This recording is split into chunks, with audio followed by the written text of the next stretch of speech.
মানসবাবু, আপনাকে দিয়ে আজ শুরু করি, তার কারণ একটা উৎকণ্ঠা প্রত্যেকের মধ্যে রয়েছে। গোটা বিশ্ব জুড়ে যার জন্য প্রার্থনা করেছে, রাস্তায় নেমেছে, প্রতিবাদ করেছে, প্ল্যাকার্ড হাতে নিয়ে রীতিমতন স্লোগান তুলেছে, সেই সনাতনীদের ওপর হামলা অত্যাচারের বিরুদ্ধে যিনি রুখে দাঁড়িয়েছিলেন সেই চিন্ময় কৃষ্ণ দাস, আজ তার জামিন মামলা শুনানি হওয়ার কথা রয়েছে, কিন্তু শেষ পর্যন্ত কি হতে চলেছে আমরা কেউ জানি না।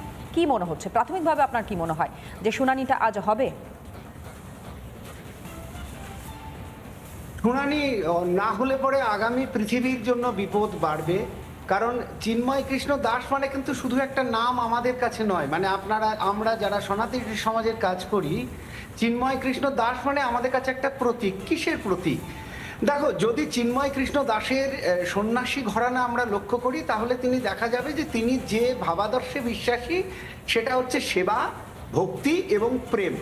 তার মানে সেবা, ভক্তি এবং প্রেমকে বন্দি রাখা হয়েছে। কারা বন্দি রেখেছে? যারা জঙ্গিবাদের সমর্থক, যারা মৌলবাদের সমর্থক, যারা সন্ত্রাসবাদের সমর্থক। আগামী পৃথিবীর কাছে সেবা কি জঙ্গিবাদের কাছে হেরে যাবে? ঘৃণার কাছে কি হেরে যাবে প্রেম? ভালোবাসার কাছে কি সন্ত্রাসবাদের কাছে কি হেরে যাবে ভালোবাসা? এই পুরোটা নির্ভর করছে। কারণ চিন্ময় কৃষ্ণ দাসের বাংলাদেশে যে পরিমাণ সেবা কাজ তিনি করেছিলেন, সেটা সাধারণভাবে তিনি তার আদর্শগতভাবে করেছিলেন। এখন আমাদেরকে ভাবতে হবে এই নতুন বছরের শুরুতে যে আগামী পৃথিবীটা কাদের হাতে থাকবে। যারা ঘৃণা, যারা সন্ত্রাসবাদ, যারা মৌলবাদ প্রচার করে, যাদের হাতে প্রেম, ভালোবাসা, ভক্তি বন্দি আছে, তাদের হাতে থাকবে, নাকি যারা চিন্ময় কৃষ্ণ দাসের মতো ভক্তি প্রচার করে, প্রেম প্রচার করে, ভালোবাসা প্রচার করে, তাদের হাতে থাকবে? সেইটা নির্ভর করছে। মানসবাবু, এর আগেও আমি একটু বিরত করছি, তার কারণ এর আগেও তো আমরা বারংবার দেখেছি যখন এই চিন্ময় কৃষ্ণ প্রভুর হয়ে মামলা লড়বার জন্য কোনো আইনজীবী সামনে এগিয়ে এসেছেন, বারংবার তাদেরকে হুমকি দেওয়া হয়েছে। তাদেরকে এমনভাবে হুমকি দেওয়া হয়েছে, একেবারে চলতি কথা আমরা যদি বলে থাকি, থ্রেট দেওয়া হয়েছে যে তারা পরবর্তী সময় যে মামলা লড়তে যাবেন সেই সাহসটুকুনি পর্যন্ত তারা জোগাড় করতে পারেননি। আজ সেরকম কোনো চক্রান্ত বা সেরকম কোনো বিষয় যে হবে না বা ঘটবে না, সেটাই বা কি করে বলতে পারছেন? না, একেবারেই বলা সম্ভব নয়। কারণ পুরো বাংলাদেশটাই এখন মৌলবাদীদের দখলে চলে গেছে, নামে বা বেনামে। মানে যাদেরকে আমরা সফট টেরোরিস্টদের হাতেও আছে, হার্ড টেরোরিস্টদেরও আছে। তবুও প্রশাসনের কিছু কর্তা ব্যক্তি অন্তত কথা দিয়েছেন যে এবারে সেই শুনানি তারা চালাতে দেবেন। সেই পরিপ্রেক্ষিতে আমরা অন্তত আশ্বস্ত হতে পারি, বিশ্বাস রাখতে পারি। তার মানে মানসবাবু, আপনি বিশ্বাস করছেন ইউনূস প্রশাসন এবং তার উপদেষ্টা মণ্ডলীতে যারা রয়েছেন বা প্রশাসনে যারা রয়েছেন, যদিও মাথার উপরে সেই মোহাম্মদ ইউনূস রয়েছে, তার উপর আপনি কিছুটা হলেও তাহলে আস্থা ভরসা রাখছেন? একদম, কিছুটা হলে আস্থা ভরসা না রাখা ছাড়া আমাদের তো আর কোনো উপায় থাকছে না। মানসবাবু, একেবারেই আপনি আমাদের সঙ্গে। তনয়া, আজ এমন একটা দিন, নতুন বছরের দ্বিতীয় দিন, আর এই নতুন বছরের দ্বিতীয় দিনের দিকেই তাকিয়ে রয়েছে পুরো বিশ্ব। একটা দেশের দিকে, বাংলাদেশের দিকে তাকিয়ে রয়েছে। কেন তাকিয়ে রয়েছে? চিন্ময় কৃষ্ণ প্রভুর জামিনের শুনানি। আর এখানেই তো উঠছে প্রশ্ন, তনয়া, যে এই জামিনটা আদৌ এই শুনানিটা হবে, নাকি বিচারের নামে আবারও প্রহসন করবে এই মোহাম্মদ ইউনূসের প্রশাসন? দেখো, তারই মধ্যে খবর যেমনটা আমরা পেয়েছি যে গতকালই ঢাকা থেকে চট্টগ্রাম ইতিমধ্যে পৌঁছে গিয়েছেন যারা আইনজীবীরা রয়েছেন, সেই সকল দুধে আইনজীবীরা।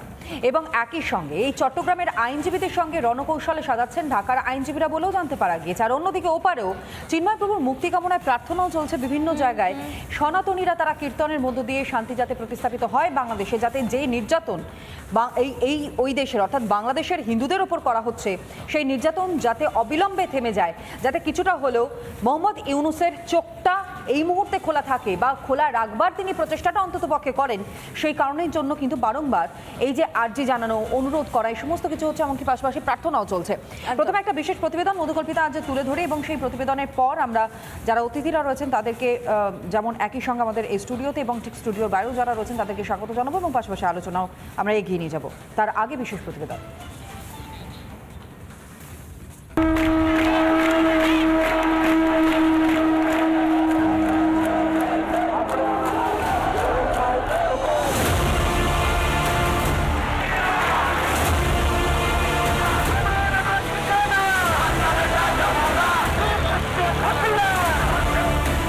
বাংলাদেশ তথা সারা বিশ্বের হিন্দুদের কাছে উপস্থিত সেই মাহেন্দ্রক্ষণ, এত প্রতিবাদ, এত আন্দোলন, যে কারণে অবশেষে সেই চিন্ময় কৃষ্ণ প্রভুর জামিনের শুনানি হতে চলেছে 2রা জানুয়ারি।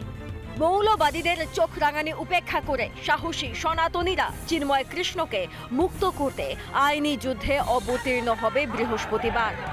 এর আগে পরপর দুবার গায়ের জোরে শুনানি হতে দেয়নি জামাতি মৌলবাদীরা।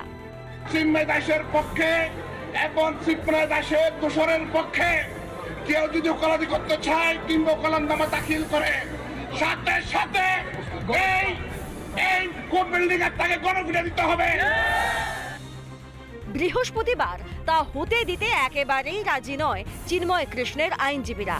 সূত্রের খবর, বুধবার ঢাকা থেকে চট্টগ্রাম পৌঁছে গিয়েছেন 11 জন হিন্দু আইনজীবী। আগেরবার ওকালতনামা না থাকায় সওয়াল করতে দেওয়া হয়নি রবীন্দ্র ঘোষকে। এবার সেই যুক্তি যাতে না খাটানো যায়, তাই আগে থেকেই চট্টগ্রামের আইনজীবীদের সঙ্গে বৈঠক করে রাখছেন ঢাকার আইনজীবীরা। চিন্ময় কৃষ্ণের মুক্তির দাবিতে আগেও পথে নেমেছে এপার বাংলার হিন্দুরা। বাংলাদেশে সনাতনীদের অধিকার রক্ষার দাবিতে শুরু থেকেই এক কাট্টা এপারের হিন্দু সমাজ। চিন্ময় কৃষ্ণের জামিনের শুনানির আগে ফের প্রার্থনায় সনাতনীরা।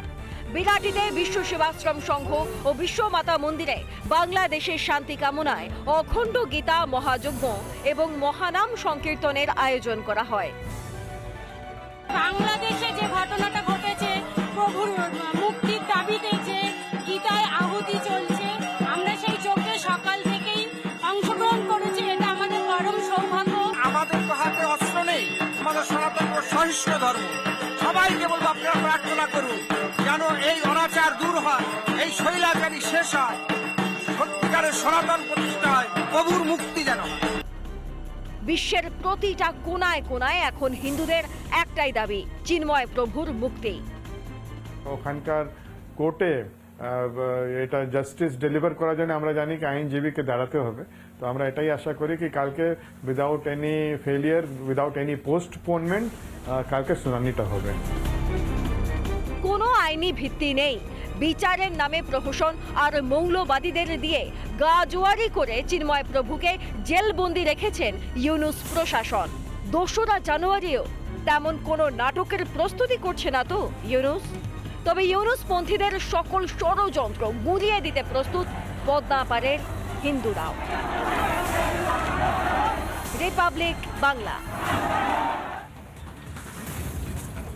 একেবারেই আমরা সেই চিন্তাটাতেই রয়েছি বোধহয় তো নয়, এই মুহূর্তে যে পদ্মাপাড়ের মোহাম্মদ ইউনূসের সরকার কোনো নতুন কোনো ছক কষছে না তো, নতুন কোনো চক্রান্ত করছে না তো, যার ফলে চিন্ময় কৃষ্ণপ্রভু শুনানিটাই না হয়। এর আগেও আমরা দেখেছি তনয়াজ একবারে আদালত চত্বরে দাঁড়িয়ে কিভাবে আইনজীবীরা তারা কার্যত হুমকি দিয়েছে, সেই ছবিটাও আমরা দেখেছি। কিন্তু বছরের এই দ্বিতীয় দিনে যে মহেন্দ্রক্ষণের জন্য প্রত্যেকেই তাকিয়ে রয়েছেন, সেটাকে কোনোভাবে ভেঙে ফেলা, সেটাকে নষ্ট করে দেওয়ার একটা চক্রান্ত বাংলাদেশের মোহাম্মদ ইউনূসের সরকার করছে না তো, এই প্রশ্নটাই এই মুহূর্তে উঠছে তনয়া। চক্রান্ত যদি করেও থাকে তাহলে তা আদৌ বাস্তবায়িত হবে কিনা সেটা নিয়েও কিন্তু আজ প্রশ্ন আছে। নানা ধরনের কন্টেন্ট দেখার জন্য লাইক করুন, শেয়ার করুন আমাদের ফেসবুক পেজ, সাবস্ক্রাইব করুন আমাদের ইউটিউব চ্যানেল। পাশাপাশি অন্যান্য ব্রেকিং নিউজের জন্য অবশ্যই চোখ রাখুন রিপাবলিক বাংলায়।